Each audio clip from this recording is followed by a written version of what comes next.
Bismillahirrahmanirrahim. Assalamu alaikum my dear students. Today we are gonna solve our question number 6.44. इसके statement में हमें वो बता रहा है कि 3 coins are tossed. 3 coins को टॉस किया गया है, ठीक है, एक दफ़ा, और what is the probability of getting at least one head. तो कहना ही चाह रहा है कि हमें आपने प्रोबेबिलिटी बतानी है कि कम से कम एक हेड ज़रूर आए। वो जितने भी इवेंट्स बने हमारे पास इन 3 कॉइन्स को एक बार टॉस करने से, उन इवेंट्स में जो हेड है कम से कम एक बार हेड आने की प्रोबेबिलिटी भी बतानी है। एक से ज़्यादा अगर आ जाए, 2 दफ़ा आ जाए हेड या 3 दफ़ा हेड आ जाए, वो तो हमने बतानी ही बतानी है। बट उसने एक लिमिट बता दी कि एटलीस्ट 1 हेड तक आपने प्रोबेबिलिटी हमें बतानी है। वो इवेंट्स हमें बताने हैं जिनमें कम से कम एक दफ़ा भी हेड आ रहा है, ठीक है। तो एक से ज़्यादा दफ़ा तो हमने बताने ही बताने हैं, बट जिसमें एक दफ़ा आ रहा है वो भी हमने बताना है, और जिसमें एक से कम की बात की जाए तो उसका हम जिक्र नहीं करेंगे। तो हेड की हमने प्रोबेबिलिटी फाइंड करनी है, और कम से कम एक बार हेड जिन जिन इवेंट्स में भी आ रहा है वो हमने उनको गिन के उनकी प्रोबेबिलिटी जो है वो फाइंड आउट करके बता देनी है। तो इस स्टेटमेंट को आप सॉल्व करते हैं। सॉल्यूशन देखिए, क्वेश्चन को कंप्लीट समझिएगा, और फिर भी कोई क्वेश्चन हो तो आप कमेंट्स में मुझसे पूछिएगा। तो चलें इसको आप सॉल्व करते हैं। फर्स्ट ऑफ ऑल स्टूडेंट्स, हम क्वेश्चन के अंदर जो है वो सबसे पहले जो सैम्पल स्पेस है उसको ड्रॉ करेंगे 3 कॉइन्स को टॉस करने की, जैसे कि स्टेटमेंट में आपको जो है बुक में बताया गया है। वो आप अपने सामने रखिए, ठीक है, और साथ साथ उसको भी जो है वो साथ मैच कीजिएगा। स्टेटमेंट में कह रहा है कि 3 कॉइन्स को टॉस किया गया था, ठीक है। अब 3 कॉइन्स को टॉस करने के हमारे पास जो सैम्पल स्पेस बनती है, उस सैम्पल स्पेस की जो तादाद है वो हम कैसे फाइंड करेंगे, हमें कैसे पता चलेगा कि कितनी सैम्पल स्पेस, कितने सैम्पल पॉइंट्स हैं। तो उसके लिए हम, चूँकि हमें पता है कि कॉइन्स की जो हमारे पास होती है ना, एक कॉइन की वो 2 साइड्स होती हैं, ठीक है ना। 2 साइड्स होती हैं, एक होती है हेड और एक होती है टेल। तो उन 2 साइड्स को जितनी टाइम्स हमें बताया जाए, जितने कॉइन्स की तादाद दी जाए, हम उसकी पावर में वो तादाद ले लेते हैं, वो नंबर ऑफ़ कॉइन्स ले लेते हैं, ठीक है। तो 2 की पावर जब हम 3 इसको जब हम करेंगे तो ये हमारे पास 8 आता है।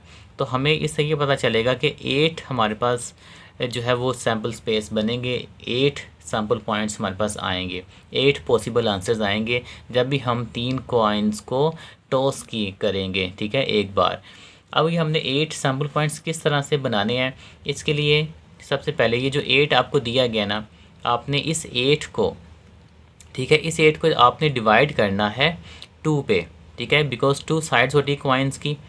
तो टोटल नंबर्स हमारे पास जो आते हैं सैम्पल पॉइंट्स वो 8 हैं।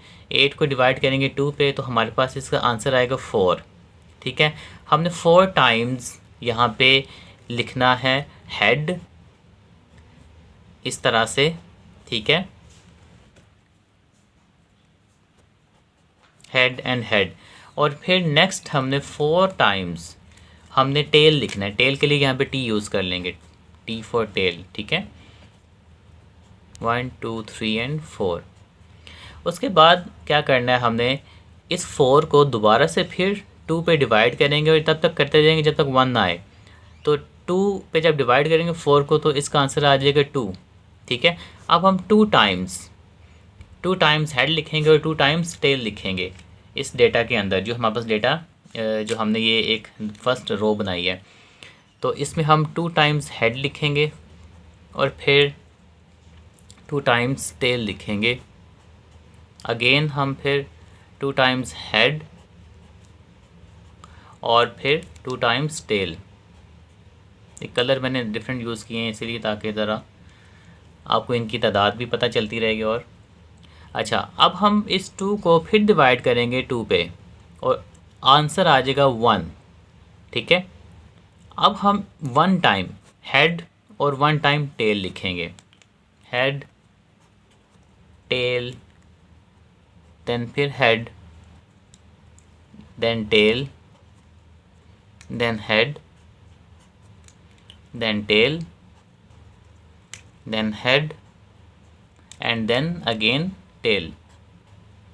तो स्टूडेंट्स यहाँ पे आपने थोड़ा सा गौर करना है कि एक तो हमारे ये 8 1 2 3 4 5 6 7 8, ये 8 के 8 हमारे पास आ गए हैं, हमारे पास सैम्पल पॉइंट्स, ठीक है, सैम्पल स्पेस हमारी बन गई, ओके। इसमें टोटल हमने कहा था कि 8 बनेंगे ये पॉइंट्स, तो 8 बन गए। और चूँकि 3 कॉइन्स को टॉस किया जा रहा है, 3 कॉइन्स, तो आप देखें हर सैम्पल इवेंट के अंदर, हर सैम्पल स्पेस के अंदर 1, 2 एंड 3 वैल्यूज़ हैं। 1, 2, 3, तो सब के अंदर 3 वैल्यूज़ हैं। तो जब अब हमें ये जो पहला सैम्पल पॉइंट है ना, ये हमें बता रहा है कि जब भी 3 कॉइन्स को टॉस किया जाए तो ये पॉसिबल है कि तीनों पे हेड आ जाए। ठीक है, इसी तरह जब 3 कॉइन्स को टॉस किया जाए तो ये भी पॉसिबल है कि 2 पे हेड आए, 1 पे टेल आए। इसी तरह ये सारे पॉसिबल आंसर्स हैं जो कि आ सकते हैं जब भी हम 3 कॉइन्स को एक दफ़ा टॉस करेंगे। इनके अलावा कोई भी ऐसा आंसर है, ठीक है, कोई भी ऐसा आंसर नहीं है, कोई भी ऐसा पॉसिबल हमारे पास आंसर है ही नहीं जो आ सके। मैक्सिमम पॉसिबल आउटकम्स यही होते हैं जब भी 3 कॉइन्स को एक दफ़ा टॉस किया जाए। तो इन 3 कॉइन्स को जो टॉस करने के बाद जो मैक्सिमम पॉसिबल आउटकम्स होते हैं, जो सैम्पल स्पेस होती है, ये हमने बनाई है। उसके लिए हमने ये थोड़ी सी इंफॉर्मेशन यूज़ की है, थोड़ा सा ये ट्रिक यूज़ किया है। इस ट्रिक को आपने हमेशा याद रखना है। आपने जब भी आए कॉइन्स को, चाहे 4 कॉइन्स हों, 5 कॉइन्स हों, 10 कॉइन्स हों, आपने फ़र्स्ट ऑफ़ ऑल पहले 2 साइड्स के ऊपर वो पावर रख के उसका आंसर ले लेना है। फिर उस आंसर को 2 पे डिवाइड करना है। फिर जितने टाइम्स वो आंसर आए उतने टाइम्स आपने पहले हेड लिखना है, फिर टेल, फिर 2 पे डिवाइड करना है। फिर 2 आया तो फिर हमने 2 टाइम्स हेड, 2 टाइम्स टेल, और फिर उस 2 को 2 पे डिवाइड किया, और फिर आगे 1 टाइम हेड, 1 टाइम टेल। तो आपका ये पॉसिबल आउटकम सारे के सारे एग्जैक्ट अच्छे और सही निकल आएंगे। ठीक है स्टूडेंट्स, तो यहाँ तक तो हमारा हुआ अभी तक सैम्पल स्पेस। अब उसने हमें पूछा क्या हुआ, उसने क्या हुआ कि हमें जनाब बताएं कि जो हेड आने की, एटलीस्ट हेड आने की जो पॉसिबल प्रोबेबिलिटी है ना, हमें वो बताएं।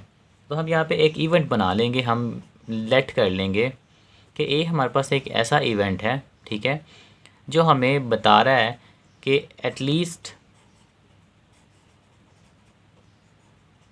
1 हेड आने की प्रोबेबिलिटी क्या है। तो हम यहाँ पे इनमें से वो सारे के सारे आउटकम्स बाहर निकालेंगे जिनमें हेड आया हुआ है, और वो भी निकालेंगे जिनमें कम से कम एक बार हेड आया हुआ है। तो आप देखें फर्स्ट में तो तीनों टाइम्स हेड है, ये भी हम यहाँ पे लिख लेंगे। सेकेंड आउटकम देखें तो इसमें 2 टाइम्स हेड है, ये भी हम यहाँ पे लिखेंगे। थर्ड में भी हेड आ रहा है, तो जिसमें भी हेड आ रहा है ना, चाहे 1 दफ़ा आ रहा है, चाहे 2 दफ़ा आ रहा है, चाहे 3 दफ़ा आ रहा है, वो सारे के सारे आउटकम्स हम बाहर निकालेंगे। इसमें भी हेड आ रहा है, इसमें एक दफ़ा हेड है, ठीक है। नेक्स्ट में हमारे पास 2 टाइम्स हेड है, टेल हेड। तो अगर हम देखें तकरीबन सभी में हेड आ रहा है सिवाय एक के, ठीक है, और वो है लास्ट वाला। ये जो हमारे पास है ना, ऐसा सैम्पल पॉइंट है, ऐसा इवेंट है, ऐसा आउटकम है जिसके अंदर कोई हेड नहीं है। इसके अलावा तकरीबन सभी में हेड आ रहा है। तो हम सभी के सभी जो है ना 1, 2, 3, 4, 5, 6, 7 आउटकम्स को यहाँ पे लिख लेंगे, ठीक है। और फिर इनकी तादाद कितनी है हमारे पास, n ऑफ a हमारे पास यहाँ पे आ जाएगा। नंबर ऑफ़ सैम्पल पॉइंट्स इनमें कितने हैं इवेंट्स में, वो हैं 7। और n ऑफ s हमारे पास कितना था ऊपर, n ऑफ s कहते हैं जो सैम्पल स्पेस होती है, मतलब ये जितने भी total number of sample points होते हैं इनको हम n ऑफ s कहते हैं, वो 8 था हमारे पास, ठीक है। और प्रोबेबिलिटी जब हम फाइंड करते हैं तो जैसा कि आप पहले भी यूज़ करते आए हो, प्रोबेबिलिटी ऑफ a के लिए हम n ऑफ a को डिवाइड करते आए हैं, divided by n of s। तो n ऑफ a हमारे पास यहाँ पे 7 है, और n ऑफ a 7 है, और n ऑफ s हमारे पास 8 है। तो 7/8 हमारा डियर स्टूडेंट्स ये आंसर है, ठीक है, इस इवेंट का जो उसने हमसे क्वेश्चन में पूछा था कि एटलीस्ट 1 हेड की क्या प्रोबेबिलिटी निकल सकती है। तो 7 टोटल आउटकम्स थे, जिनमें से 7 ऐसे आउटकम्स हैं जिनमें हेड आ रहा है। तो 7/8 हमारे पास पॉसिबल प्रोबेबिलिटी है जो कि हम इस क्वेश्चन में फाइंड आउट कर सकते हैं। तो यही हमारा आंसर है। यहाँ तक हमारा ये क्वेश्चन था छोटा सा, ठीक है। होप सो आपको समझ आ गई होगी, नहीं तो मज़ीद आप क्वेश्चन कर सकते हैं। और वीडियो की समझ आई है तो इसको लाइक ज़रूर कीजिएगा, चैनल पे न्यू है तो सब्सक्राइब करके जाइएगा, और बेल आइकन को प्रेस कीजिएगा ताकि आपको नेक्स्ट तमाम आने वाली अपडेट्स मिलती रहें। अल्लाह हाफिज़।